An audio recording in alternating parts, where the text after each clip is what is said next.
We've known this since the 90s. I feel empowered. I feel like the Dimitri Post diagnosis loves every inch of himself. Ask your healthcare provider if Biktarvy is right for you, and visit Biktarvy.com to view the important facts, including important warnings. Can women transmit HIV? Well, that's what we're talking about today, and joining me to have that conversation is Dr. Charlene Flash. She is the president and CEO of Avenue 360 Health and Wellness in Houston. Dr. Flash, lovely to see you. Hi there. Dr. Flash, look, we know that HIV transmissions are, male to male, male to female. That's the dominant way sexually people are, being infected with HIV. I think there are people out there who believe that cisgendered females are not able to transmit the HIV virus. I've recently seen statements on the internet like, it's not like our partners got it from another woman, they got it from a man. Those men are going to the gay community. That's where this is coming from. Or another statement I saw was, why is the gay community just focusing on the risk, which is super low, to pull us in and make it appear that we are contributing to the spread when in reality, we are not. You are a physician, you're a scientist, you're a nationally recognized expert in the field of HIV. How do you respond to those kind of statements? What I would share is that HIV can be transmitted between men, and they can be transmitted between men and women. It is true that it is much easier for a man to give HIV to a woman, or for a woman to contract it from a man, than the other way around. I would say that the risk is a twofold difference risk, right? So if two people are having intercourse and the woman is living with HIV, versus if the man is living with HIV, if the man's living with HIV, he's 2 times as likely to give it to the partner. So that it's true that it's less risky, but I said 2 times, not 0, right? Right, yeah. And so I feel like I'm always telling you it depends, but it depends. Have there been studies done? Because as again, we talk about this a lot, and it seems to be constantly the focus is always male to female transmission, or it's always coming from us blokes, as we say in Australia. But have there actually been any studies done that specifically look at the risk of cisgendered vaginal sex with a cisgendered male, where it shows, is there data out there that exists? Absolutely. And this is not recent data either. These studies were done, they're studies as old as back in 1992 or so, where they looked at heterosexual couples. And that's where the data came from, to determine not only how much more risky it was for male to female as compared to female to male, but what are the things that made transmission more likely.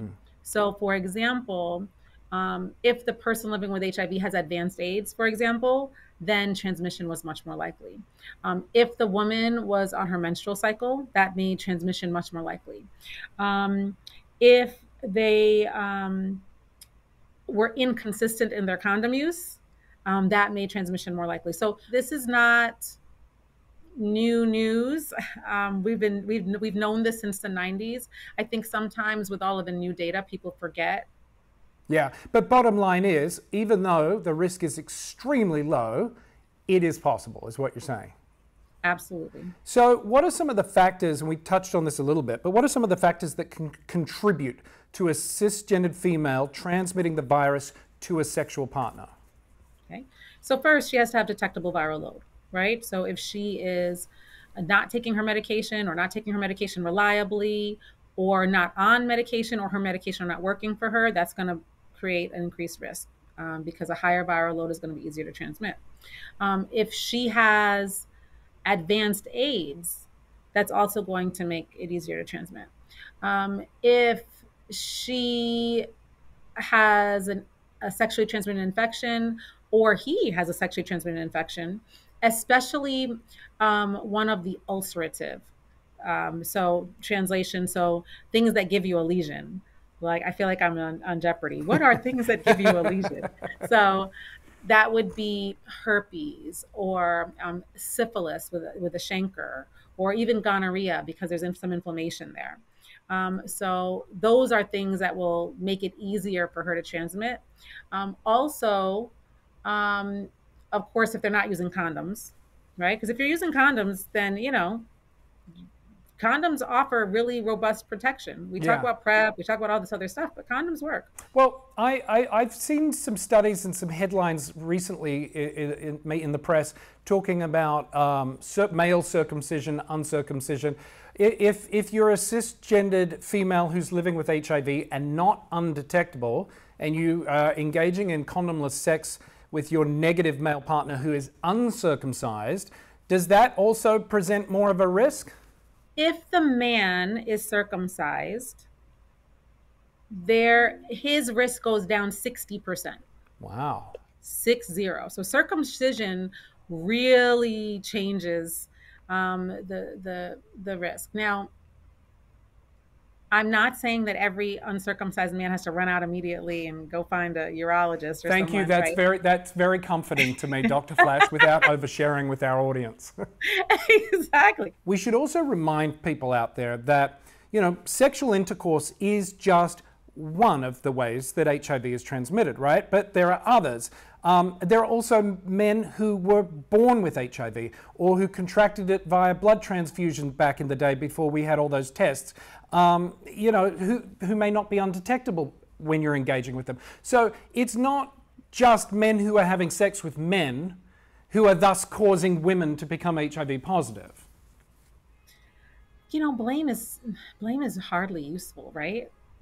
The virus actually doesn't know if you're a man or a woman, doesn't know if you're trans or you're straight.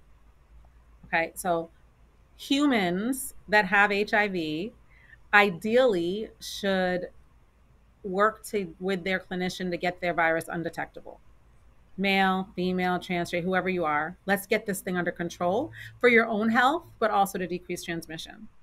If you're not there yet, then condoms are ways that you can take control of this, or PrEP. Well, and I think also it's about having, and I know it's not always possible, but sort of taking responsibility for your own sexual health. And if you are choosing to engage in condomless sex with a partner, I think one has to, at some degree, say, I am, I guess, rolling the dice here if I don't know what my sexual health is, right? That's true. And,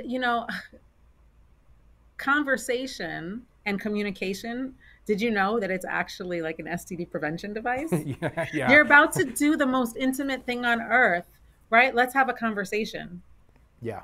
Let's have a conversation about what we're going to do, what we're not going to do. Because as we're thinking about layers of risk, right?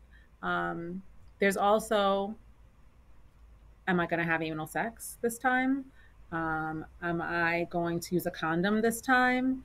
Am I going to, maybe I'll wait till you get your lab work so we can see where things are, right? And so being able to have the conversation, I mean, you can't always, but being able to have that conversation could solve a lot of problems. Yeah. We've talked about PrEP before. Is PrEP recommended for cisgendered heterosexual females who wish to engage in condomless sex with partners, and how can that help? Yes. PrEP can be used effectively by people who were born female. Mm-hmm. However, not all PrEP is created equal. Okay. And so the newer form of by-mouth PrEP just doesn't have the data for us to say that it works for women. Mm-hmm. And so there's an injectable available, and there is the original formulation of oral PrEP. But yes, women can utilize PrEP. And lastly, what's your advice to folks to ensure that they are really taking the maximum precautions to protect themselves and their partners, regardless of their gender? One, can you please have a conversation with this person that you're going to have sex with? I'm just saying, it's like a pet peeve of mine, right? And so, one.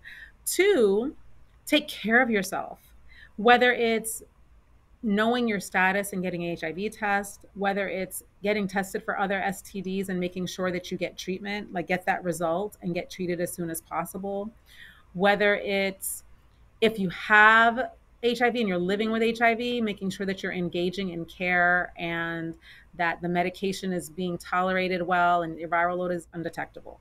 These are all things that you can do and take the power into your own hands. Now, forget about even what your partner is doing. Is your partner viral load undetectable? And are they on PrEP or are you on PrEP?